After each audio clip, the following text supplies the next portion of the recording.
The only way you can accurately remember something that's happened to you is if you could go back and re-experience it again for the first time.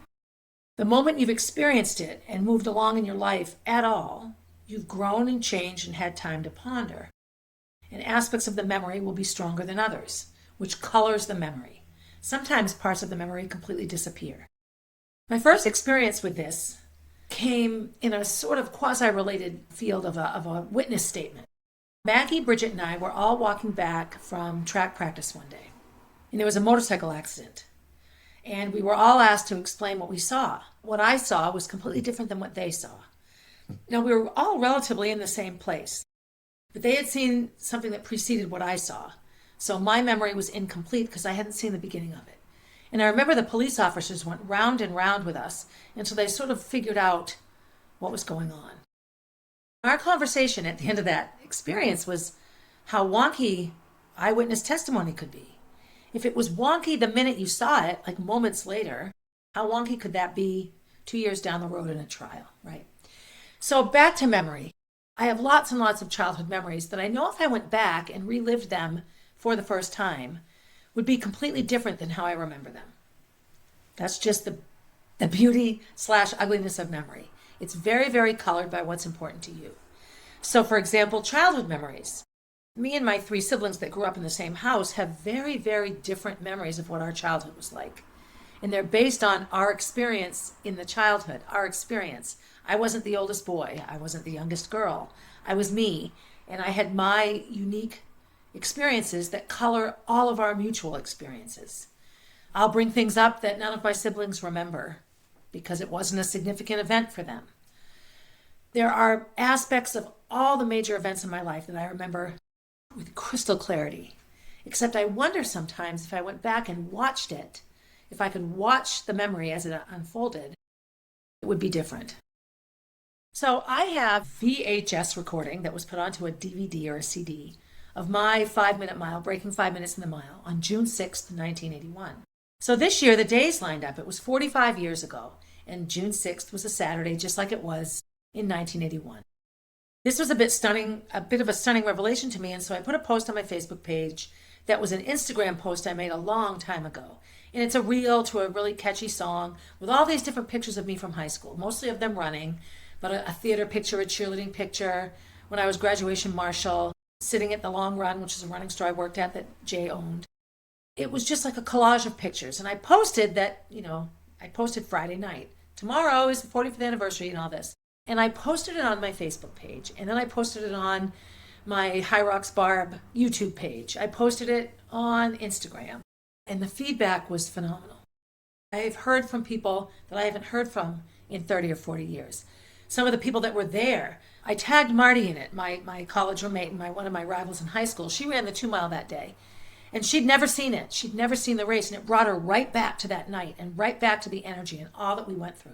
It was just sort of a stunning eye-opener for those who watched it. Over 100 comments and twice as many likes and responses to it. I've watched it 1,000 times. So what comes back to me? Well, first what comes back to me is that race was a culmination for me. Even though I still had the New Englands and the Nationals, and I ran a couple of more really, really good races, that was the culmination from when I very first started running in 1979. I ran my first race and I won it. And I remember Jay Kolb, who I wasn't dating him at the time, but he was standing at the fence watching. He's an avid runner, and he would come and watch the track meets. And he was standing at the fence, and I had gone to his running store a couple of times, and so I went over to say hi. And he goes, you could be the first girl to break 5 minutes in the mile. Now, he said this to me, in April or May of 1979. I'd only been running a couple of months. I didn't even know what that meant. But I'm like, I'm in. I had gone from not running a step without significant asthma to running 5:24 and making 6th place in the New England. So I'd done a pretty amazing thing in 10 weeks' time. That was in my head, break 5 minutes in the mile. Not long after that, I had a conversation with Coach Ludi about maybe I could get a track scholarship to college, that maybe I found my thing, because I seemed to be pretty good at this. And he informed me that there were no track scholarships for female athletes.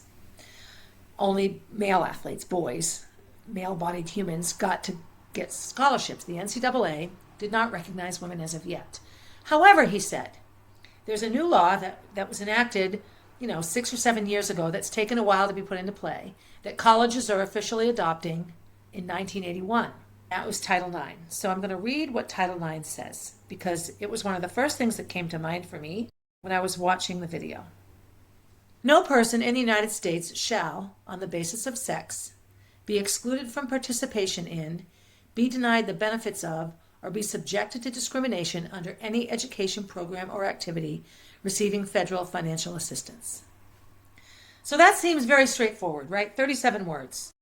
Keep me out of sports because I'm a vagina-bodied human. No can do. You have to create sports opportunities for me.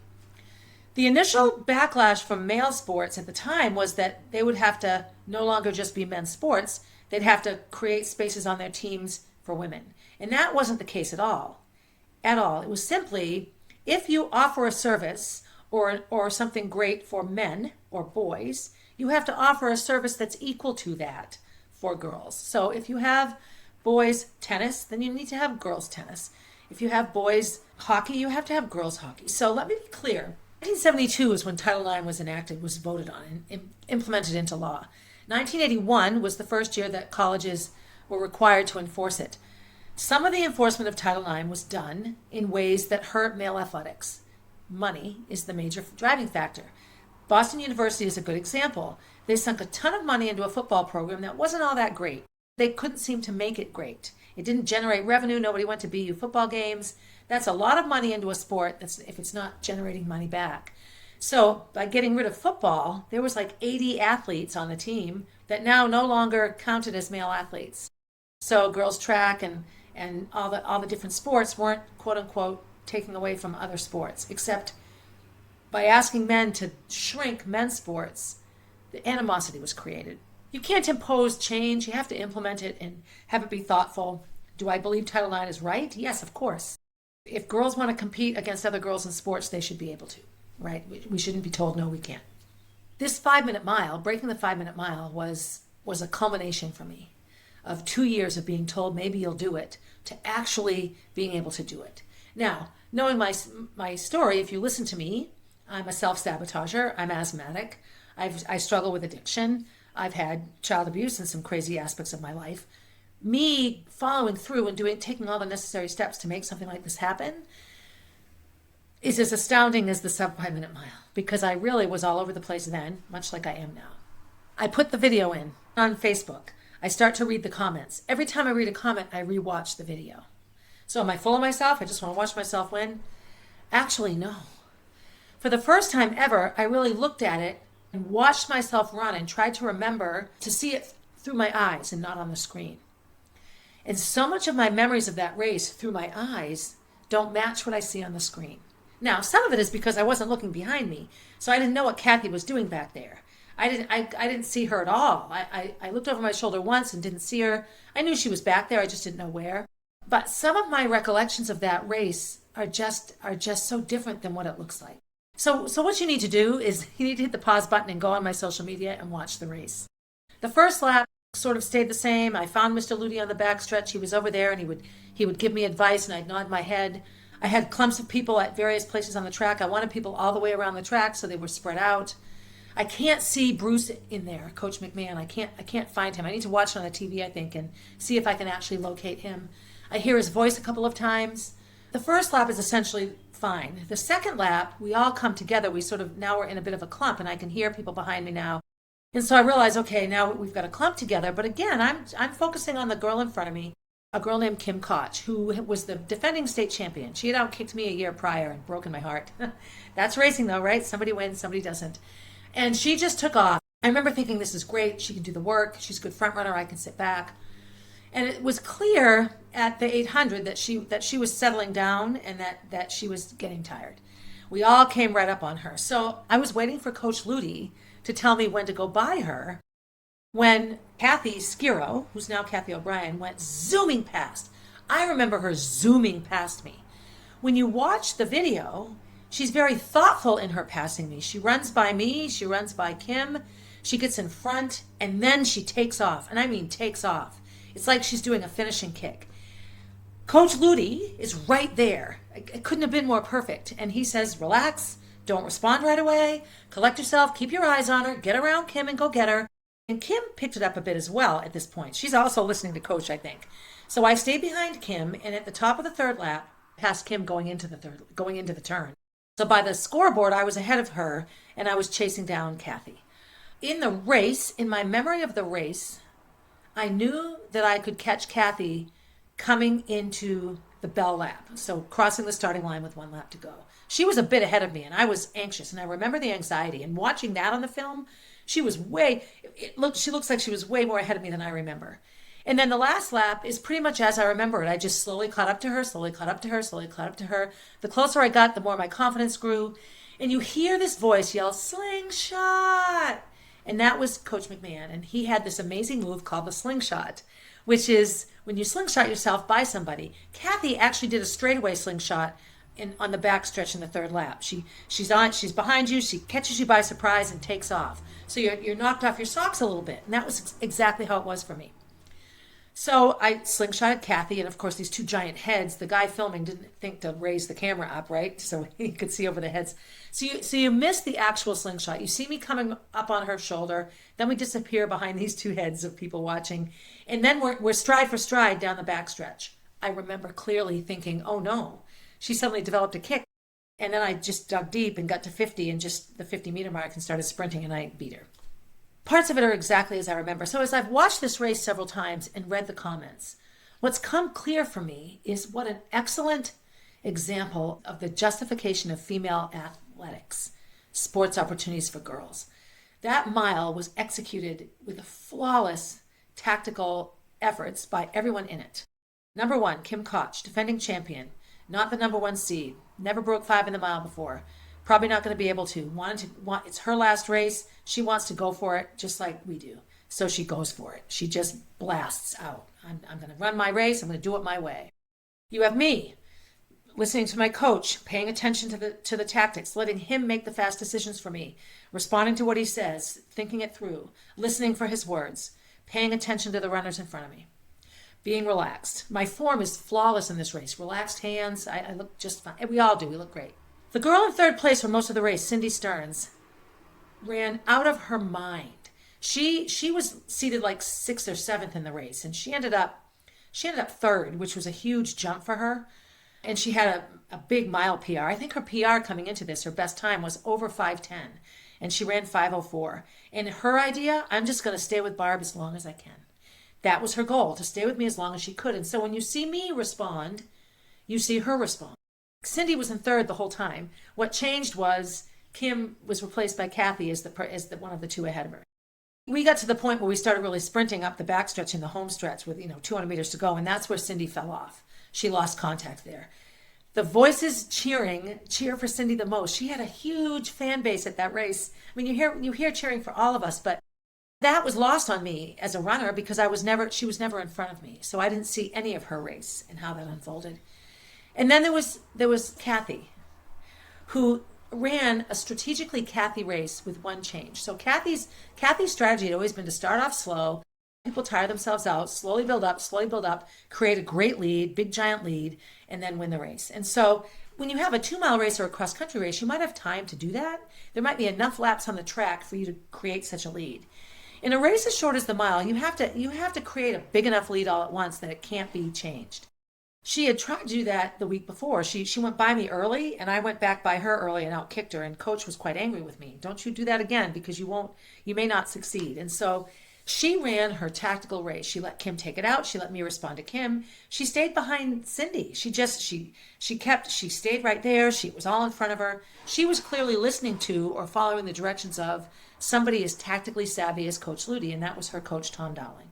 So when she made her move, it was huge. I mean, I look at it now, I get anxious, even though I know I won. I'm like, oh my God. And then the race is won. So you have high school girls track, which in 1981 was only about 5 or 6 years old in the state of New Hampshire. Coach Ludi started the first girls track team in 1975. He came from Somerset, Massachusetts, where they had a girls track team in the late 60s and early 70s, which just didn't exist. When he first came to Concord, there was Hanover, Concord, Cape Elizabeth, Maine, where Joni Benoit went, my college coach. Like 3 or 4 schools had girls teams. And so most often The girls and the boys would travel together, and the girls would just run in the boys' events. If there was no other team, there were no points scored, but they would participate in the meets. By the time I was a senior, every school that had a boys team had a girls team. And if they didn't field a full team, they had runners. Like some of the smaller schools would just have 2 or 3 people that did it. What I love about that race is you could show that race to anybody, and what you have in it is a group of girls that were born in the 60s, that had some of their growing up in the 60s, most of it in the 70s, and then their teenage years in the late 70s or early 80s. Kathy would have graduated high school in 1985, so she had more of her high school in the 80s. This is not a generation of girls or their mothers who grew up with any equality based on sex. My mother grew up with no sports opportunities for girls. My mother grew up where you were expected to graduate high school and get married. My mother grew up in a time where even work opportunities were nil. My mother couldn't get a loan in her name or a credit card in her name. Nothing. My mother grew up in a time where women truly were beholden to the ideas and wishes of men. And the law supported this. Surprisingly, the law has continued to support it in many ways continually ever since then. But this race on this day, June 6th, 1981, in my mind, could be shown at any meeting talking about the benefits of female athletics, because most of the other people in that race were underclassmen, so they were 16, 15, 14. All these girls raised in a time where we really had to prove that we could, quote unquote, be as good as the boys, which I think was also our first mistake in establishing equality. How about we just be as good as ourselves? In executing a tactically flawless race. There's a really good running coach named Ron Tabb, and his wife, his former wife, Mary Decker, they were married for a short time, was just incredible. She held American records from the 800 to the 10,000 at one time. He coaches, and I love reading his summaries of races and things. I'm dying to get him to watch this race. I'll have to tag him in it. He understands one of his biggest joys in coaching athletes, high school athletes, is teaching them tactics, and the ones that have the intellect to execute the tactics, and how fun that is. Not all runners can run tactically. Marty is not a tactical runner. Marty likes to go out hard and push it and see if you have the guts to go with me, and I'll fight you leg for leg. She's not always necessarily tactical. The gun goes off and she does what she does. I always wanted advice from my coaches. I remember when I ran for Bruce Lehane, God rest his soul, at BU, I would say, okay, coach, what do I do? And he's like, well, go out hard and run fast and push the middle and finish strong. He was very vague about it, like, let the race unfold, see what happens. And then his yelling would be like, okay now, good job now. And I'd just be like, you're not helping me. He was just a different style coach. He wanted me to develop the tactic and execute it, which is not a bad thing, especially at a collegiate or open level. But I remember, I'm like, oh, I suppose you want me to keep turning left as well. Yes, that would be good. The 2 things that came up for me, or maybe the 3 in the repeated watching of this race, is A, how historically relevant it is, especially with all that's going on right now in athletics for women, how powerful it is, how this group of girls went off to college and experienced professional running and collegiate running in a way girls before them didn't have the chance to do so. It was a profound change. The number of female-bodied athletes in collegiate track and field quintupled and over the next 5 or 6 years. Female athletics became eventually more women than men do cross country and track in high school and college. I look at it as the beginning. It's the beginning of it. It's like the birth of excellence. Title IX. All these years later, 45 years after that race, 54 years since Title IX became enacted, we all still struggle with how to implement things in a way that feels fair and safe. What I will say is this girl's mile epitomizes to me why sports are important for everybody. Because in that race, I created a community of girls who, even though we competed against each other, if we sat at a dinner table now, we would all share how amazing that race was. We would all share what we got from it, what we learned from it. We would all share our experiences as high school runners. If I sat at that table right now, I would tell Cindy Stearns what an amazing freaking race she ran. Like, I had no idea it was that great until I saw it on the video. I would tell Kim that entire summer before my senior year, every time I went on a run with my then secret boyfriend Jay, we'd finish a run. Okay, we're running 8 miles today, and we'd finish the 8 miles, and we'd be back home, and he'd go, nope, time for the Kim Koch mile. And it was a 1 mile run around White's Park. It's a mile around the park. I'm looking at White's Park right now. And so every distance run that summer had an extra mile at the end. And the reason I didn't plan it or always tell me we're doing it is because when you get to the point in a race where you think you can't, You need to practice doing it. So that Kim Koch mile was my practice of being really tired in a race, but still keeping going. I would tell Kathy that how stressful that must have been as a little kid to have all these senior girls so sort of publicly hate you. Marty and I were so devastated at cross country and getting beaten by an 8th grader. It was just an ego bust for us. At the time, we didn't have the ability to step out and be okay with it. When the race ends, when you watch this recording, we crossed the finish line. I outkicked Kathy. She went for it in a way I can't believe an 8th grade athlete could in 1981. She went for it. I crossed the finish line first. She comes in right behind me. She broke 5 minutes in the mile. She was the first middle school female to break 5 minutes in the mile. I don't even know if there's been one since. That's a good research piece for me. The first thing she did was come over and put her arm around me, and I'm bent over, and tell me congratulations, and that was awesome. That's the first thing she did. Cindy Stearns came right over after that. I stood up. Kim Koch came over after that. These are 3 girls that fought with me for 4 laps that I beat, that immediately came up and congratulated me. And it was in looking at it and watching it, the best example of the camaraderie that can be unique to women's athletics. I remember Coach Ludi sharing a story about one of the first years he coached girls. And when you have boys, they're all serious on the bus and this and that, and they get off and they go and they circle up and they do their stretches, and it's very businesslike. They're there to compete. And there weren't a lot of girls' teams, and so you develop friendships. And he said, the girls get off the bus and the entire Hanover team comes running over and they all hug and how are you? And they're asking questions about each other's families and boyfriends and all this kind of stuff. And Coach was like, what am I looking at? And, it's just community. I made great friends with people that I ran against. Marty and I we went off to college together, but even before that, there were times that we competed and became friends. I just am amazed by some of those friendships. And I think that in some ways can be very unique to female athletics. Another thing I want to bring up real quickly is Tracy Tuttle. So Kathy Skiro, now Kathy O'Brien, went to Dover High School, and her best friend in high school was Tracy Tuttle. And they trained together. They were coached by the same coach. Tracy was a stunningly phenomenal runner. And had she gone to any other high school in New Hampshire, she would have been their number 1 runner by far.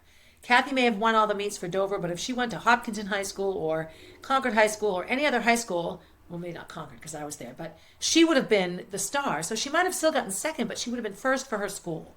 And she would have been her school's star. And I often say she's like the forgotten hero. She was this amazing runner, ran amazing times, but forever would be second to Kathy.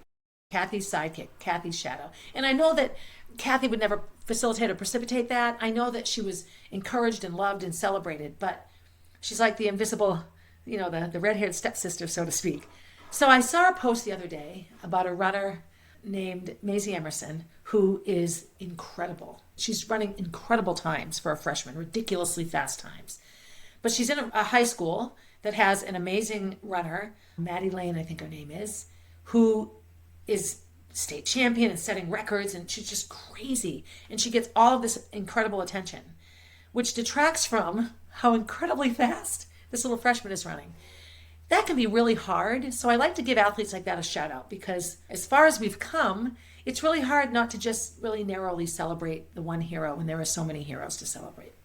So 45 years ago, June 6th, 1981, sub 5-minute miles become a reality in New Hampshire, and they continue, I think, pretty much every year since then. Somewhere in the state of New Hampshire, somebody has run under 5 minutes in the mile. That's a school record I still hold, and I find that astounding.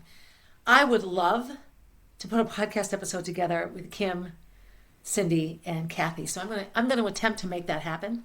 I just think it would be a stunning thing to share with the world, the athletic world, the New Hampshire world, the New Hampshire high school track and field world, the collegiate world. This life-changing moment for me has lasted my whole life. I'm still emotional about it. I'm going to stop recording this and watch the race again, because I'm just obsessed with the impact of that race and Title IX. When I went off to college in that fall, 1981, there were 7 of us recruited. I had broken 5 minutes in the mile. I believe 4 of us had done so. And if not the 5-minute mile, then breaking 11 minutes in the 2 mile. Suddenly I was surrounded by an entire team of runners that were as good or better than me. That was a very hard pill to swallow. I was a big fish in a small pond and suddenly became a medium-sized fish in an ocean. And it was difficult. I think coaching now and the mindset now might be quite different. I know we all went off to college and were forced to be skinny, the thigh pinching, if you weren't carrying this weight, you'd run faster. Girls were not treated like boys, athletically speaking. Our bodies were much more controlled and mandated. I don't think boys were encouraged not to eat. I think we didn't understand female bodies are different, and female athletes are going to carry more body fat. We have boobs and such. So, all of that is different. I think all of us could share frustrating and alarming stories of our collegiate and open careers. We could also share incredible stories of connection and love and communication that would resonate still to this day. Yeah, that was my big thing. So if any of you are runners or athletes and you're listening, I would love to know if you have any experiences like that, or if my experience touches you in some way, or evokes a memory, or triggers a trauma response in your physical or athletic life. I always have and always will have a tricky relationship with my body, and that's just the reality of life. I scrutinize it all the time, both how it looks and how it functions.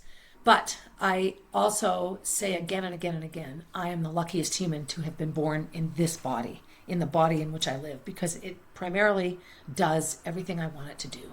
I'm healthy, I'm physically fit, I'm fast, I'm strong. And I'm, for the first time since my job loss in 2011, I'm really finding my passion and love for running again. And hopefully training for my next High Rocks and a couple of more High Rocks experiences will get me back into the racing circuit, so to speak. I want to thank you for listening. I want you to be good to yourself. Go find a memory that you thought you remembered and watch a video of it if you have it and see if it's how you really remember it. Share it with somebody. Be good to someone else. And as always, have a good day, everybody. Hey, thanks for listening and supporting the podcast. Feel free to leave a review and share my stories with your friends. Please reach out with your own stories, as I love connecting with my listeners.